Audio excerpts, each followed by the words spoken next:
CBS Radio presents the news. From Washington, here is Bob Pierpoint. Another larger Sputnik with a dog named Curly aboard is now whirling around the Earth 1,000 miles out in space.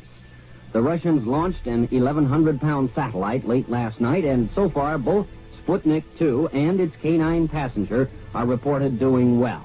The dramatic achievements in space which occurred in recent weeks should have made clear to us all, as did the Sputnik in 1957, the impact of this adventure on the minds of men everywhere who are attempting to make a determination of which road they should take. Radio Moscow started broadcasting time schedules for its latest satellite a short while ago, with the announcement that Sputnik 2 will pass over Washington, D.C. in just a few minutes from now.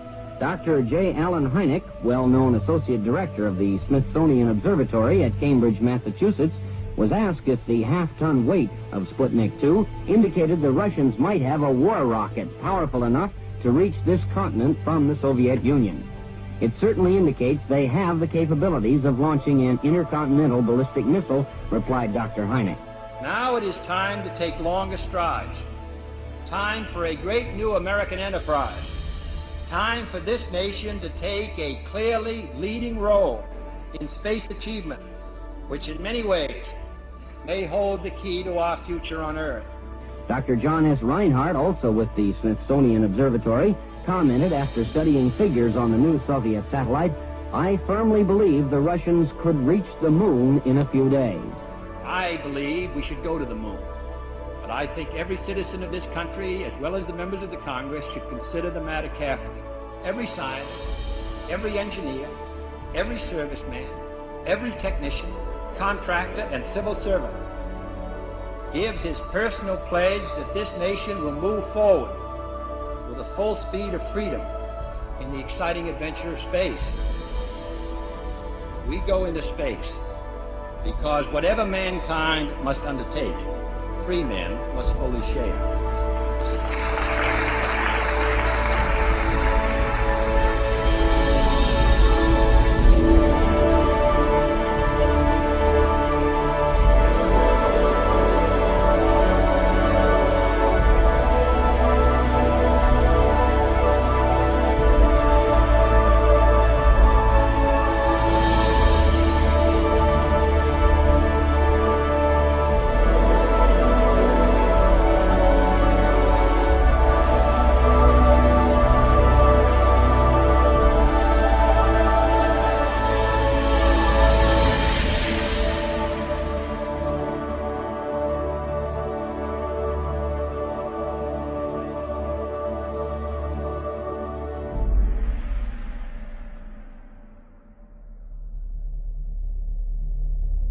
On January 25, 1994, the Deep Space Program science experiment known as Clementine was launched from Vandenberg Air Force Base.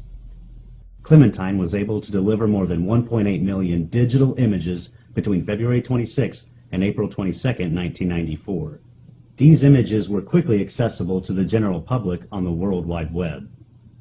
In 1994, President Clinton cited the Clementine mission as one of the major national achievements in aeronautics in space. By going to the Clementine Lunar Image Browser 1.5, you can find many images that have been smudged or blurred to keep you from seeing what is there. Click on the desired resolution section and choose 1 pixel equals 1 kilometer option. Then by going to the image size in pixels option, choose 768 by 768. You are now ready to see for yourself a huge object on the surface of the moon. On the moon map, you will easily see a dot on the top of this crater and on the lower left. Click on the black dot on top of the crater and a close-up image of this section appears in the browser. What you see is a huge object resting at the top of this crater. It appears to be a large machine or perhaps a large spaceship or a motor of some kind. You can clearly see this photograph has been smudged over and blurred so we cannot see the details. This little gem was discovered and brought to the attention of moon researchers all over the world by Joseph P. Skipper on May 28, 2004. I decided to hire an imaging forensics expert to take this photo and to try and remove the blurring to reveal what is underneath. Jim Horrocks, an imaging forensics expert who has worked with the Los Angeles Police Department, was sent this photo, and his findings were written in a report he submitted to the production. First of all, the astounding measurements he made reveal an object that is 10 times the size of Los Angeles. 10 times the size. This in itself is an incredible detail about the size of this object. By using Adobe Photoshop and some of the filters available within the program, we were able to see more of the details that were lost due to the blurring applied by whoever did this for NASA and the Clementine mission archives. This enormous object seems to be some form of a machine or possibly a spacecraft. In all the enhancements made independently, it appears there may have been what appears to be a giant humanoid wearing a jumpsuit and possibly working on the front portion of this contraption. This may or may not be a giant humanoid. Perhaps the shadows seem to reflect something of a human form. We will never know until NASA releases this photograph unblurred and with the clarity available for us to see. By clicking on the new lunar map now available, you will now see that the same crater is available for viewing in all its clarity. There is no object there anymore, and there is no smudging of anything near or within the crater. We have to ask ourselves, if there is nothing on the moon that suggests alien moon bases, strange structures, machines, and possible civilizations thriving there, then why has there been a deliberate tampering of these and thousands of images we will present here in this film? One of the many challenges I had to deal with in making this film was how the structures on the moon were to be presented. Unfortunately, most of all the Apollo and orbiter photos are black and white. Many photos are in low resolution, so zooming into them for a closer look causes the photos to blur and become pixelated, making it impossible to see details of what's on the surface. While I was designing a poster for the film in Photoshop, I decided that I did not want a black and white photo in the background of the poster. So I decided to color the background image I was using so I would have a full color poster for the film. I took some full color aerial photos of landscapes that closely resemble the distances of the moon's surface, turned them into black and white photos, and compared them to the moon photo I was about to airbrush. Noticing the different shades of the aerials from Earth and the colors represented, I then started making a color palette in Photoshop. All I did was airbrush the colors onto the moon photo as they appeared on Earth. But the structures and other objects on the moon revealed themselves. I was so overwhelmed at the results, I have now colorized over 247 photos. Now that I had come up with a format and a routine for colorizing the moon, I decided to gather the most famous Apollo moon anomaly photos that researchers from all over the world had been presenting for years and decided to colorize them. This is one of the many original NASA photos that has some very unique anomalies, especially here in this area. This is what it looks like after we bring up the contrast to eliminate the brightness applied to distort the image. And this is what it looks like after applying my colorizing process to it. So remember, these are colors and tones I used from Earth photography applied to the moon's surface. With Earth colors applied, you can see all the details with depth perception as never before. By painting the moon with Earth colors and tones, we can now see what has been there all along for us to view.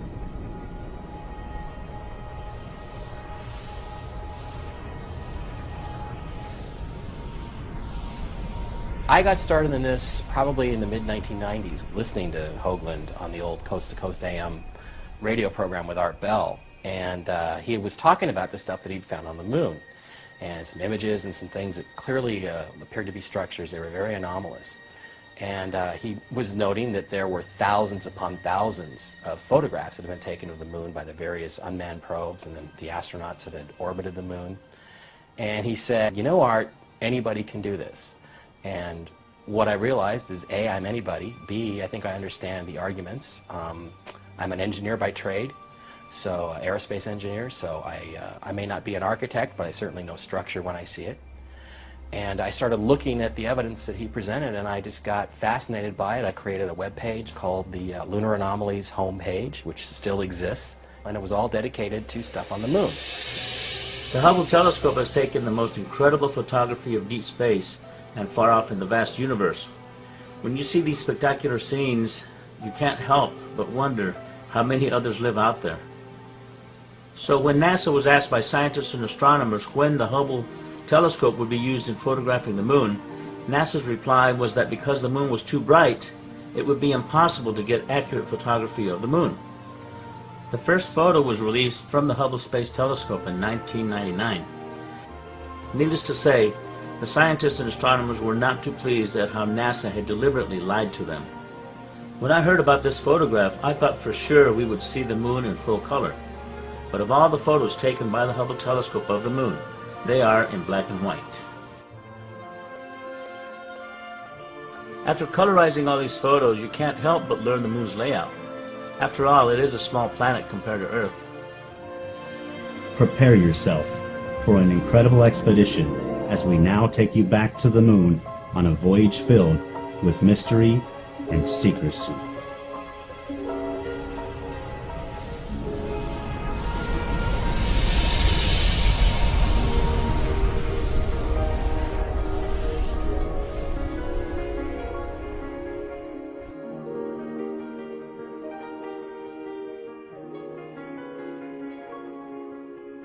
I'm not sure why NASA has not told us what's on the moon.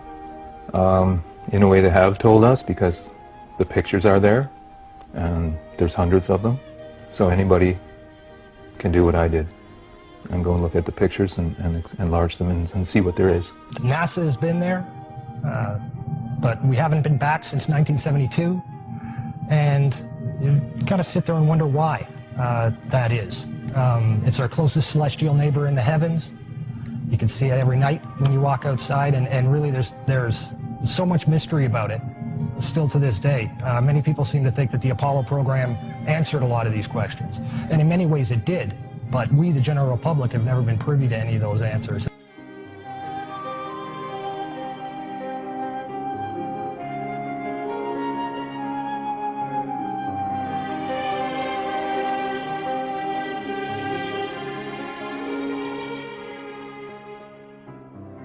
Is there already somebody there? And is there even a secret space program that we don't know about, that maybe even NASA doesn't know about, that's been to the moon and back and using very advanced technology? A cover story that's based entirely upon the premise that there is absolutely no life there, and that there's no life to be found, past, present, at all. That's simply not the case. So I certainly believe that some of the stuff that we're finding on the moon may be alien, extraterrestrial in origin. It may be ruined, ancient, abandoned extraterrestrial ruins.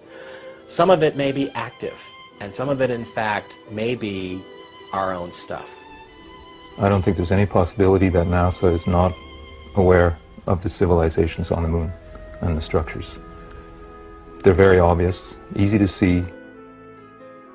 They are in contact with some of these extraterrestrial life forms, and they don't want you to know about it. There was the guy that hacked into the NASA database and found some listings of non-terrestrial officers. NASA may have made a deal with beings up there to not reveal their civilization, but then again, the pictures have the evidence. It's all in the pictures anyway. The whole purpose to the cover-up is to prevent we, the plebeian masses of this planet, from gaining the appreciation that there is indeed extraterrestrial life out there, intelligent extraterrestrial life. And this is life that the government is very well aware of. The governments around the world, it's certainly not a U.S. issue. They're very well aware of it.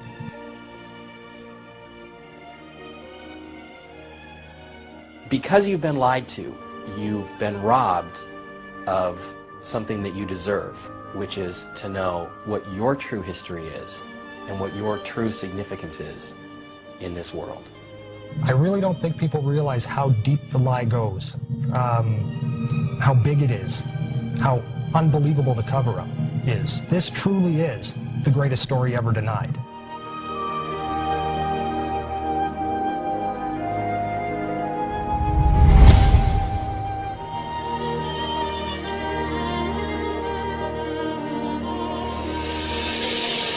It is the most amazing secret never told. It is the most monumental cover-up in human history.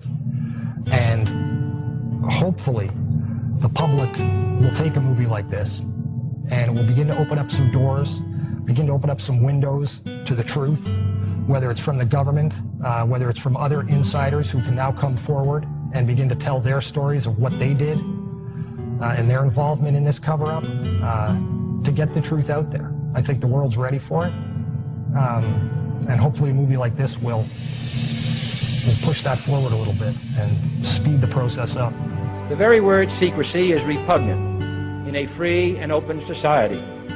And we are, as a people, inherently and historically opposed to secret societies, to secret oaths, and to secret proceedings. We decided long ago that the dangers of excessive and unwarranted concealment of pertinent facts far outweighed the dangers which are cited to justify it. And there is very grave danger that an announced need for increased security will be seized upon by those anxious to expand its meaning to the very limits of official censorship and concealment. That I do not intend to permit to the extent that it's in my control. And no official of my administration, whether his rank is high or low, civilian or military, should interpret my words here tonight as an excuse to censor the news, to stifle dissent, to cover up our mistakes, or to withhold from the press and the public the facts they deserve to know. By playing around with these images, using modern software techniques, some of the results really are eye-opening. And again, it really comes back to, you've got to ask yourself the question, why do NASA, or any of the other space agencies, or any of the major observatories, why will they not show you any of the new adaptive optics imagery of the moon? They simply won't show it to you. They don't have any, they claim. A report was prepared under contract to NASA by the Brookings Institute, Washington, D.C. The report outlines the need to investigate the possible social consequences of an extraterrestrial discovery and to consider whether such a discovery should be kept from the public in order to avoid political change and a possible devastating effect on scientists themselves due to the discovery that many of their own most cherished theories could be at risk. And it says in there that you should seriously consider covering that information up, because it may in fact lead to what it calls the disintegration of our culture because of the tremendous cultural impact, the shock that it would have, especially to scientists and engineers who've come to believe arrogantly, I think, that we are the top of the heap, that we are some part of some natural process and we are the dominant species. I don't think that that argument flies. I think that document is nothing more than their political and legal cover for what they've been doing, because there is a much bigger issue that comes out here. What most people don't know is that, NASA is not a civilian science agency. If you look at the actual charter under which NASA was originally put into existence, it states clearly there that NASA is an adjunct, a division of the Department of Defense, and it is beholden to the Department of Defense. When you couple the Brookings Institute report with a document called Executive Order 10501, 10501 was a document that was specifically related to safeguarding official information in the interests of national defense. And it's important to note that the term national defense actually includes not only considerations of a military perspective, but also geoeconomic and geopolitical as well. And when you compare or take those two documents, when you take 10501 and the Brookings Institute report, right there, that lays the framework for the greatest story ever denied. That gives them legal justification to cover this up.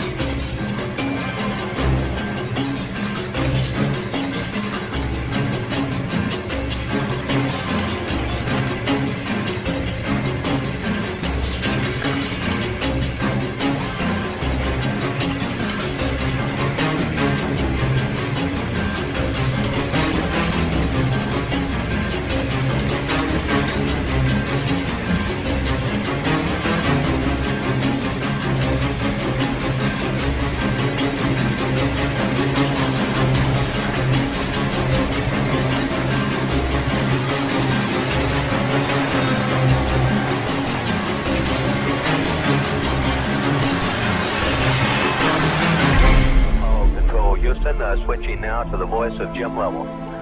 by 60.5. Good to hear your voice. Apollo 8, Houston, what does the old moon look like from 60 miles? Over. Okay, Houston. The moon is essentially gray. No color. Looks like plaster of Paris. It has been speculated the moon missions were hoaxed. Perhaps some of the Apollo missions were filmed in different locations and in studios in order to conceal the incredible discoveries found on the moon.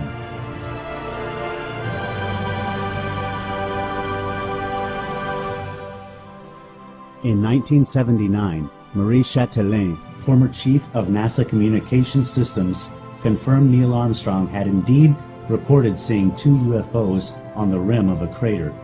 The encounter was common knowledge at NASA, he revealed, but nobody has talked about it until now.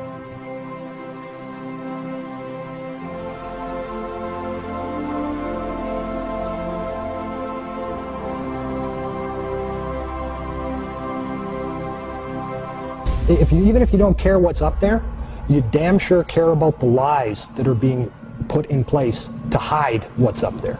You know, whether you have the interest in the space program or the interest in what's going on over our planet's atmosphere or not, you are affected by the lies that are in place to maintain this greatest of all cover-ups. And we're talking about just a massive effort by the military-industrial complex.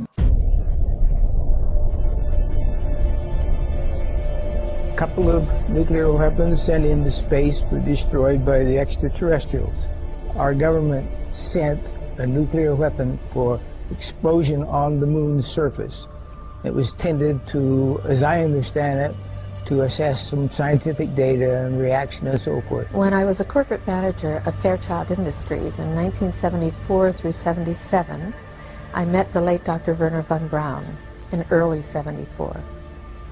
At that time, von Braun was dying of cancer, but he assured me that he would live a few more years in order to tell me about the game that was being played, that game being the effort to weaponize space. The idea of any explosion in space by any Earth government was not acceptable to the extraterrestrials, and that has been demonstrated over and over. The strategy that Werner von Braun taught me was that first the Russians are going to be considered to be the enemy. In fact, when I met him in 74, they were the enemy. They wanted a weapon system they could put in space that would stop a ballistic missile. That was the concept. Then terrorists would be identified, and that was soon to follow. We heard a lot about terrorism. Now, if that ballistic missile happened to be coming from another direction other than earthbound, could it do the same thing? Then we were going to identify third world country crazies. We now call them nations of concern. I have but a short time to try to convince people that we are moving in an avenue where we are going to militarize space. The next enemy was asteroids. And the funniest one of all was against what he called aliens, extraterrestrials. That would be the final card. As a direct result, we will become a threat to them unless we spiritually grow also. And over and over and over, during the 4 years that I knew him, he would bring up that last card. And remember, Carol, the last card is the alien card. We're going to have to build space-based weapons against aliens. And all of it, he said, is a lie. We put nuclear weapons out in space as a line of defense, and we was ready to blow them up if they started in. Today, most people have come to the very clear realization, I think, that things aren't quite as you've been told, and the question then just becomes how big is the lie? And the truth is, it's bigger than most people can imagine. One of the great things about the NASA archive system is that at the back of many of their documents, they have both distribution and reference lists.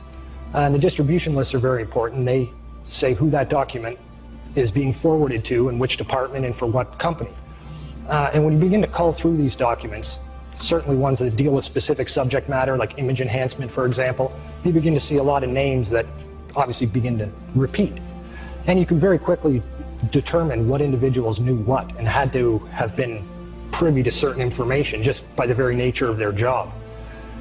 The individual that I managed to identify and who agreed to meet with me and talk with me was a man who worked for a company called Belcom during the 1960s and into the early 1970s. Belcom, although many people haven't heard of it, is in many ways a company that is more responsible for landing man on the moon than NASA really was. Belcom's a division of AT&T and Western Electric.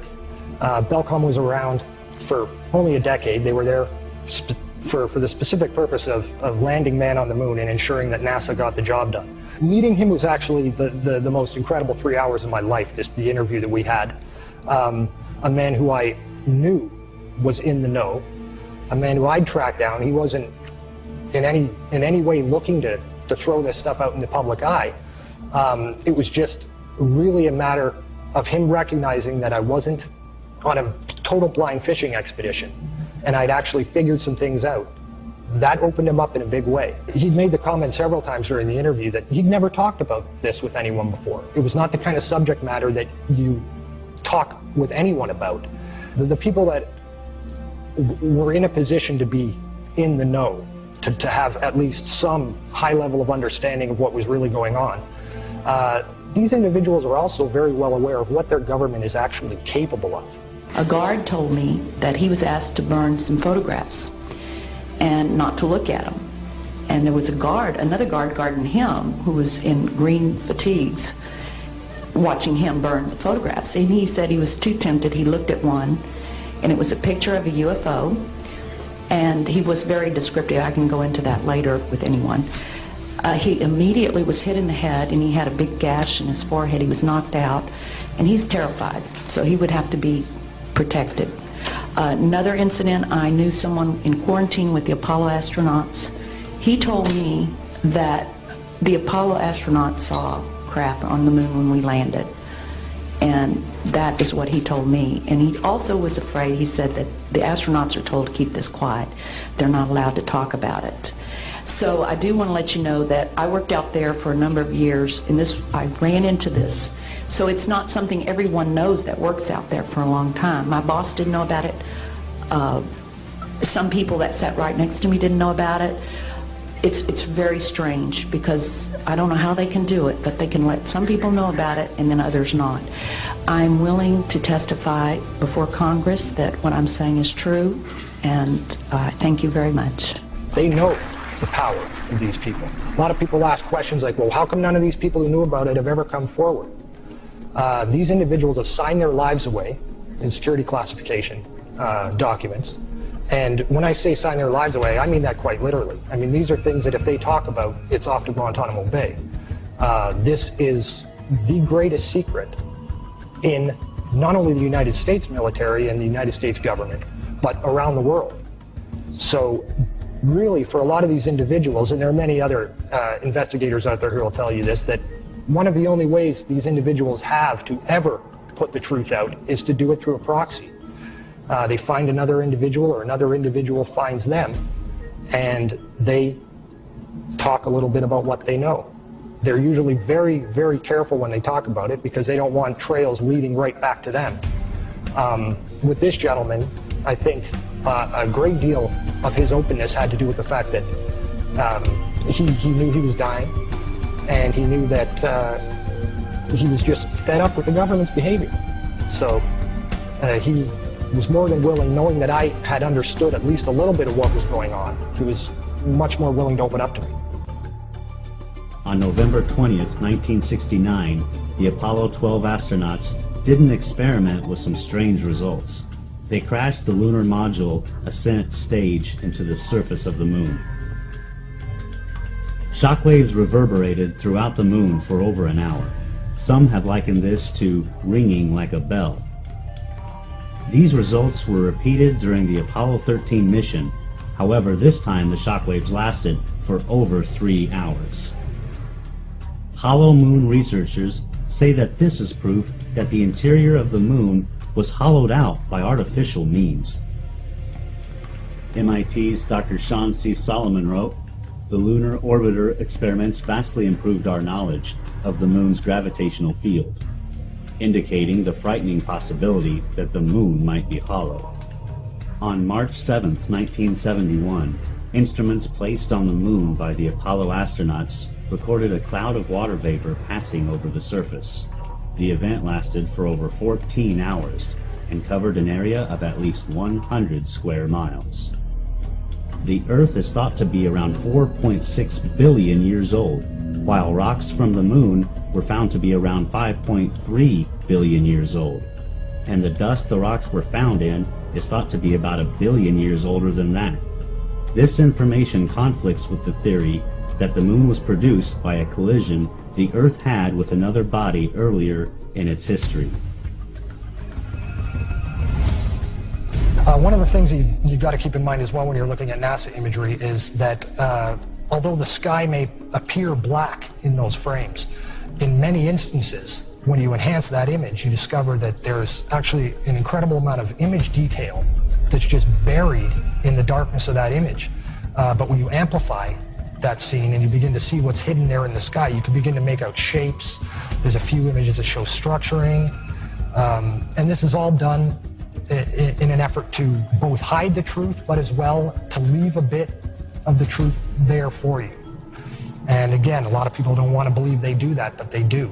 That's all part of the dripping faucet technique, where they give you tiny little bits of the truth, and you can begin to fill it, put it together for yourself. One of the frames that really demonstrates the way they use this dripping faucet technique is a frame known as 20680 from the Apollo 17 mission. For 30 years, this frame was officially listed in their catalogs in the Apollo 17 Photographic Index as being a blank, no image data frame, a frame that has got nothing on it. While this image is most definitely sunstruck and overexposed, blank it most certainly is not.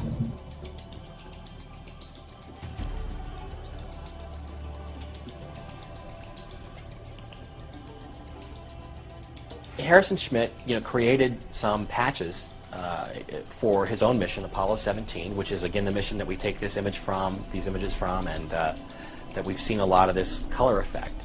And what he put on it was Stonehenge and the sun. And the sun is a symbol of ancient Egyptian god Horus. There's all sorts of Egyptian mythology that runs through all the Apollo program, which is supposed to be Greek, but it ends up that there's really sort of a dual meaning to all this stuff, and it's an Egyptian. And what he's clearly saying to people is, look, these are ruins. There is structure. This is what we're really doing on the moon. And I think what they're doing is they're trying in a subtle way to let people know, either because they remember it subconsciously or because they are deliberately trying to send us messages under the radar that they did not go there and pick up a bunch of rocks, but instead what they brought back, or what they were sent to investigate, was ancient extraterrestrial ruins. One of the most important things to keep in mind whenever you're looking at any NASA imagery, whether it's Apollo imagery or imagery of Mars, it doesn't really matter. Perspective is everything. We human beings down here on terra firma are afforded one perspective of the moon. We look at it, and that's what we have to look at. We don't know what the moon looks like from the side or from different oblique angles. All we have is this singular representation that we have to look at. And NASA has in fact gone to great lengths to ensure that the imagery that they show us of the moon's surface resembles very closely, both in photometric function as well as in angling, and the dimensional properties of the image make it appear as if it would look just like it does from Earth. One of the primary obfuscation techniques that NASA uses is to simply rotate the imagery. They insert a false horizon in their oblique imagery, so by turning these images upside down, it alters vertical objects, suddenly don't cast shadows anymore. The shadows aren't in the right places. And this technique has been used since the dawn of the space age. Since the lunar orbiter missions, since even before that with Ranger missions, to make things appear as we humans expect them to appear, because we look through a telescope here, we say, oh, that's how it looks, so from the side it probably looks like this. The reality is it doesn't. The moon is a very three-dimensional object. Hasselblad cameras were the ones that were used by NASA to photograph everything on the moon. And the reason Hasselblad was used is because they had registration crosshairs. Now these registration crosshairs are there for a specific reason, okay? They're so that you can take a single photo with a single camera, so you'll be able to get distance from an object to another object because of the registration crosshairs that are built into the Hasselblad cameras. These crosshairs are always in front of whatever's being photographed. Okay, this is a perfect shot of a photograph of one of the astronauts on the moon. Now here you see the crosshairs from the Hasselblad camera, okay? You can clearly see that they are even in the darkness of space, but you can clearly see that the crosshairs are there in exactly the positions they should be. So in a lot of the false horizons, they've eliminated the crosshairs into sky parts. And almost about 90% of the moon shots have what we call a false horizon.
In 1999, William Burroughs wrote a book called This New Ocean. It's a non-fictional account, supposedly non-fictional account, of the space race. If you look at the cover of that book, you'll notice that he has a picture of the Earth's horizon on it with the moon above.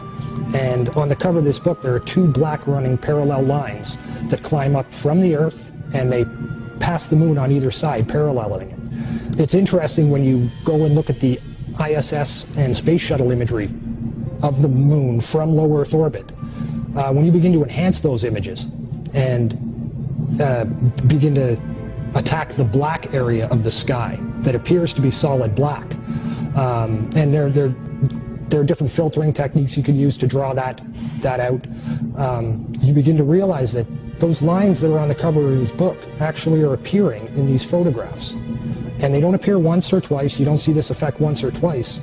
You see this in many, many, many dozens of photographs. They're just of the moon. They appear when you enhance the image. And obviously Burroughs knows something that the public's not privy to. He's really just a classic outsider-insider, very much like Andrew Chaikin is. He's a guy who knows what the truth is, but has agreed to perpetuate the lie rather than to reveal what the truth is, for a whole variety of reasons. Burroughs does a fantastic job of presenting to us exactly the propaganda and the storyline that the powers that be have been selling us as being the truth for decades. And it gives the reader the official historical cover story in brilliant details. He's someone who is most definitely in the know. There are also frames in which some of these lines appear to be behind the moon, where you see the line rising up and being cut off as it hits the lower limb of the moon before re-emerging again on the exact opposite side of that interception point, where it continues on its very straight linear path. And in these cases, you can see that the lines do not transit in front of or across the lunar disk, but rather it's the opposite. The moon appears to be transiting and covering these lines. So what's going on here? Why do all these NASA ISS frames of the moon taken from LEO show these parallel lines, and why does this book cover mimic this same visual? What are we seeing, and what is being represented? One hypothesis I've heard has to do with what are called space elevators, which, as the name implies, are elevator transport systems that can be used to lift things, satellites, cargo, spacecraft, people, from the surface of the Earth, lift those up into space.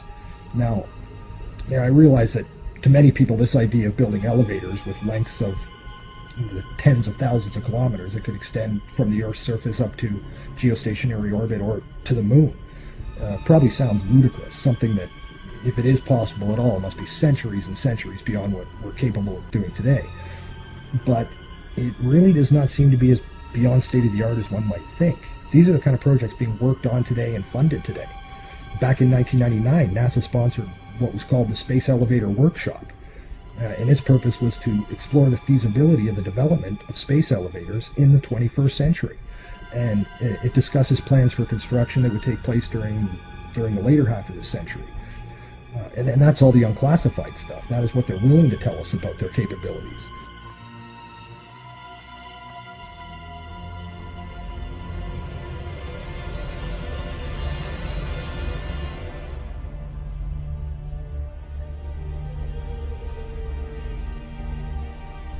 Were the Egyptian pharaohs and clergymen of their time aware of subterranean places that had celestial functions? Judging by hieroglyphics that were discovered in tombs of pharaohs, such as Ramses, one can see a collaboration between what the Egyptians described in their time as a stairway to heaven and what we are seeing now with these space elevators emanating from Earth. The Vector, NASA's official logo. If you've ever looked at NASA's official logo, both their official insignia and their official seal, you'll see that the most prominent object in the seal is a red swooshing object. They call that the chevron or the vector. If you ask NASA's Public Affairs Office, this symbology is featured so heavily in their insignia and seal, they'll give you what really amounts to the standard facile cover story for the unilluminated. They'll tell you that that is a representation of a hypersonic wing design from the 1950s, which was the time the logo was created. Not exactly the case. Someone might want to ask the Russian Federal Space Agency, Roscosmos, that was formed in 1992, why they chose that same logo. And while you're at it, you can go ask the Chinese, who formed their space agency in 1996, why in the world they're using a hypersonic wing design from the 1950s as their official logo. Then you can ask the Japanese, the South Koreans, Taiwanese, Malaysia, Mexico, Iran, all of these countries, even Bulgaria. They all utilize the vector symbology in their space agency logos for their national space agencies. It gets even deeper. You can go look at the individual manned program patches for NASA. The Mercury program, for example, a blatant use of covert symbology. In every logo dealing with the Mercury program, you'll see what looks like a number 7 in their logo. And again, NASA's official story is that they put this number 7 there so that they could pay homage to the original 7 Mercury astronauts. Kind of forgetting the fact that only 6 Mercury astronauts actually flew into space, because number 7 never did. Deke Slayton had a heart problem, so he didn't get to go up. So there were only 6 Mercury astronauts. Yet there's a 7 in every single logo. That's in the official mission or official program insignia for Mercury, as well as the 6 individual mission patches carry this logo. And it carries on to the Space Shuttle program. If you look at the Apollo logo has a big letter A in it. At least that's what they want you to believe, but it's not. Again, that's just a simple way of explaining away the inclusion of this vector symbology in the logo.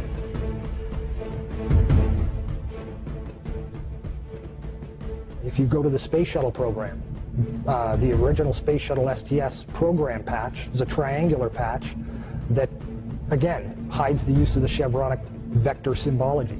And that also goes for many of the STS-specific mission patches. Every single one of the International Space Station expedition patches carry the vector symbology.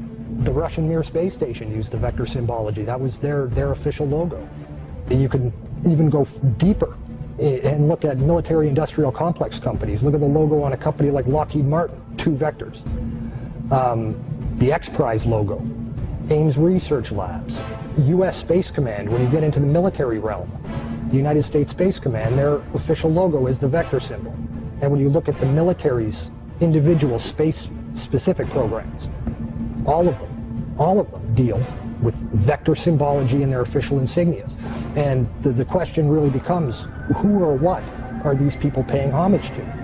And the truth, quite frankly, is out of this world.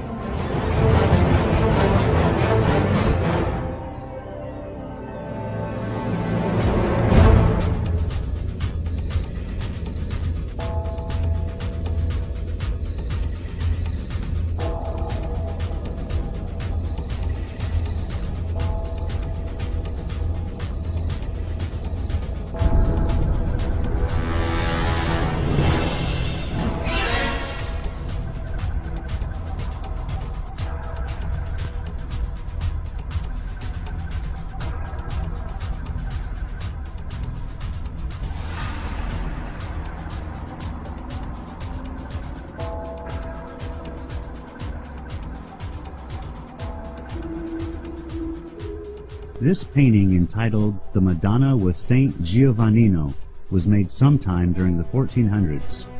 The artist's name is not known, but at first glance you can notice a UFO shape in the sky to the right side of the Madonna. If you were to see the original full-size painting, you would see the object clearly.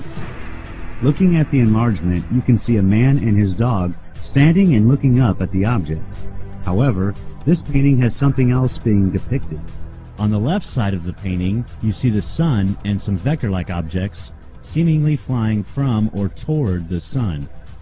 Perhaps this artist was trying to tell us something.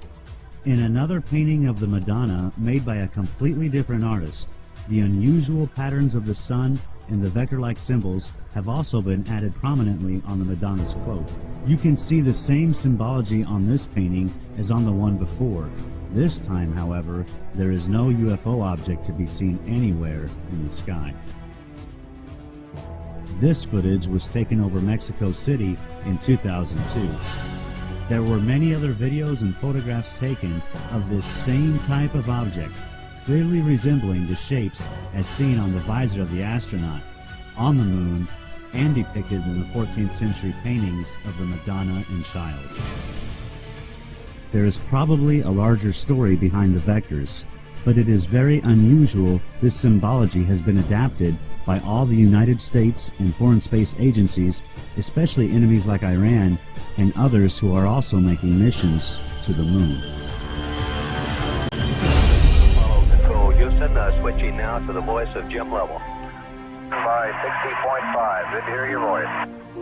Apollo 8, Houston, what does the old moon look like from 60 miles, over? Okay, Houston, the moon is essentially gray, no color.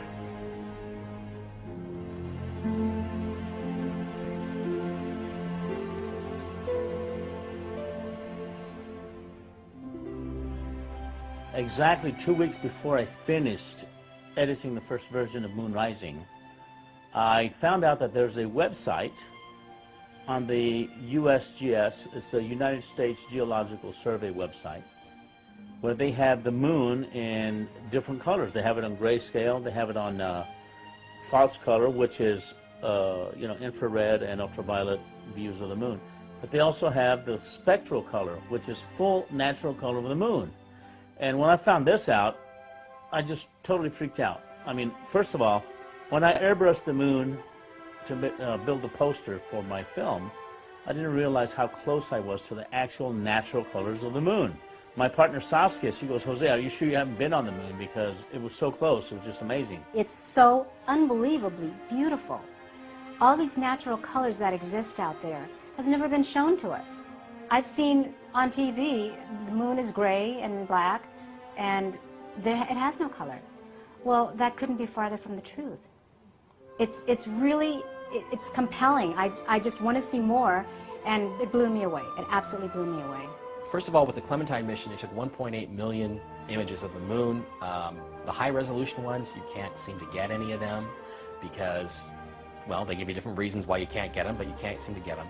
But there's also these natural color images, and they are much, much brighter. They have far more color than they should if our models of the moon are correct. Now, there's two ways you can approach this. One is it could very well be that some of these areas, let's say some of these areas under these glass structures, these domes, are still intact, that there's still atmosphere in there, that there is still stuff growing there. You know, you would obviously have plants and vegetation, you have various things there that you would need to survive, or that you would have simply for the aesthetics of living in an environment with plants and animals. So it's possible that's what some of this stuff is. Another distinct possibility, and this is the one that I tend to advocate, is that if you really do have these multiple layers of glass structures all over the moon, what's going to happen is the light is going to scatter and bounce all over the place. And when it does that, you get a prism effect, and it then will combine with other red or green or blue, and it will make other colors. In order to comprehend the significance about the natural color of the moon, you need to know where these images come from. This is what is called the skin of the moon. It is the actual surface that has been stretched and flattened out. When visual artists wrap this skin around a sphere in their 3D programs, this is what you get. Jose Escamilla downloaded hundreds of sections of the entire skin that is available on the USGS website. The area of interest is in this section here, located on the front side of the moon. When Jose zoomed into this particular section, he recognized some very unusual features and objects in the scene. First of all, the terrain below is clearly presenting itself at an angular view. The disc shape located here appears to be hovering above the surface. When you compare this disc with others that are closer to the terrain, you can clearly see this object is not down on the terrain. Jose found out very quickly that there are more of these discs all over the moon. The discs that you will see in other photos we are going to present are identical to this one. They are hovering on their sides, and sometimes they are hovering as these others below. The other discs you will see are different in color and details, but they are shining light onto the lunar surface as they do whatever they are doing close to the terrain. In all the photos Jose presents in this film, you are seeing the only clear and detailed photography ever released in full color of real flying saucers. NASA has known this, and so have the multitudes of people connected to the space program. Another thing that I need to bring forth is, in my first film, UFO the Greatest Story Ever Denied, we had this whole segment on the STS footage of the things that are flying near the tether, things that have the donut hole, but they seem to be alive. I've come to find out that these things are thriving on the moon's surface. There's thousands of them.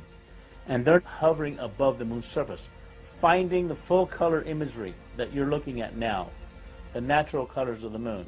It brings us to a total new reality that the moon could have been teeming with life back in '94 when these photos were taken, or it may still be teeming with life.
And the truth is, once you look at these pictures of the moon or Mars and you realize that this stuff is structure, that there's artificial structures there, pretty much everything is on the table. There are so many lunar landscapes filled with color and textures unlike anything ever seen before with the human eye. There are deep crevices and overhangs where you can see immensely huge openings, or what appear to be cavern entrances.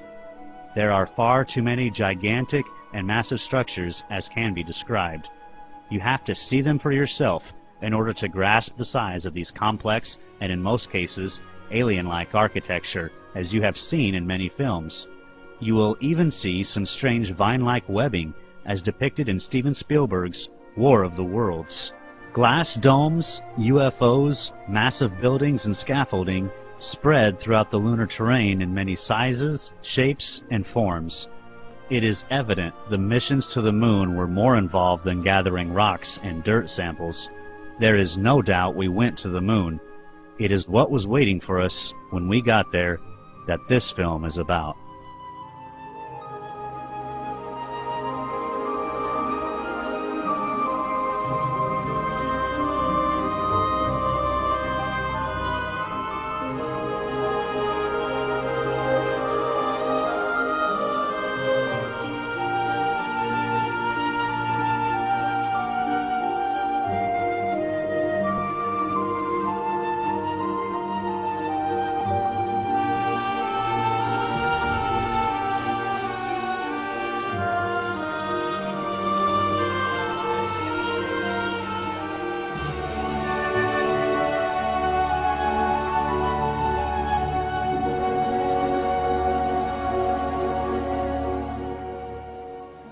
finding the full color imagery that you're looking at now, the natural colors of the moon. It brings us to a total new reality that the moon could have been teeming with life back in '94 when these photos were taken, or it may still be teeming with life. I think they are still there. They were there in the 70s when the last Apollo mission was there. I found lights on. It seems that, at least in some areas of the moon, that the lights might still be on.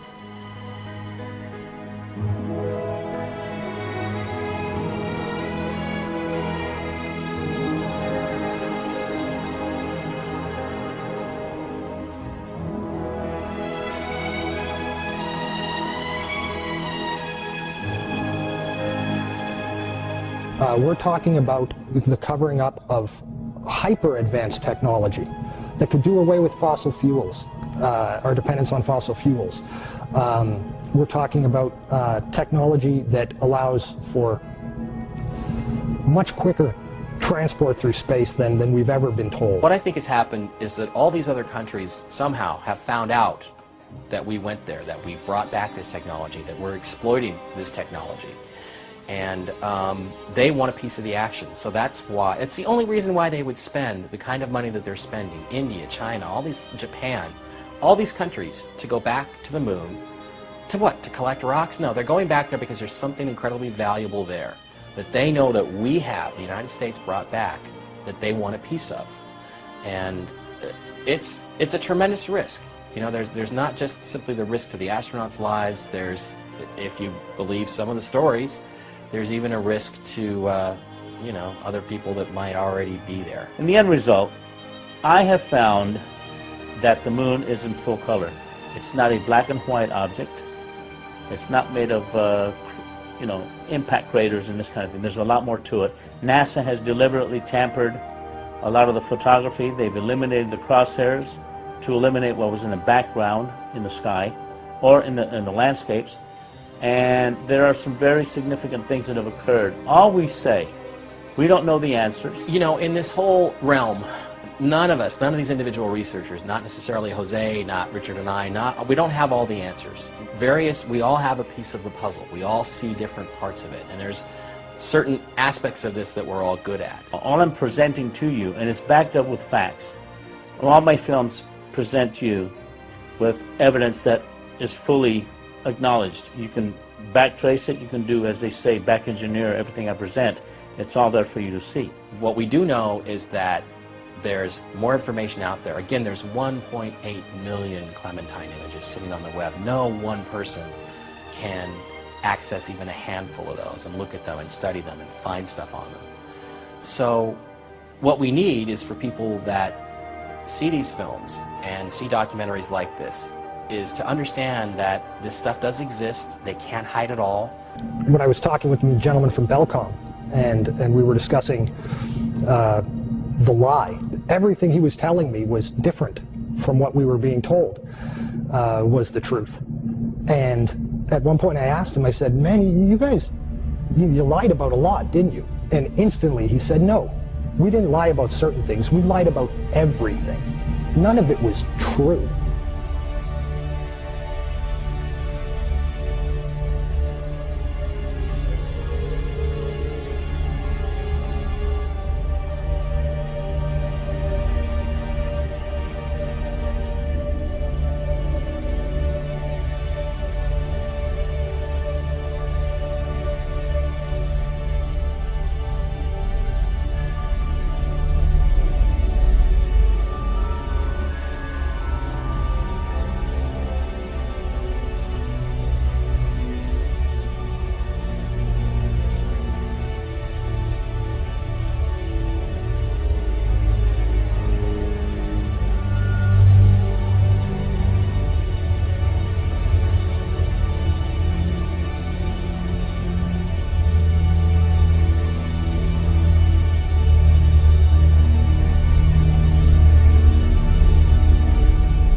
have vowed that we shall not see it governed by a hostile flag of conquest, but by a banner of freedom and peace.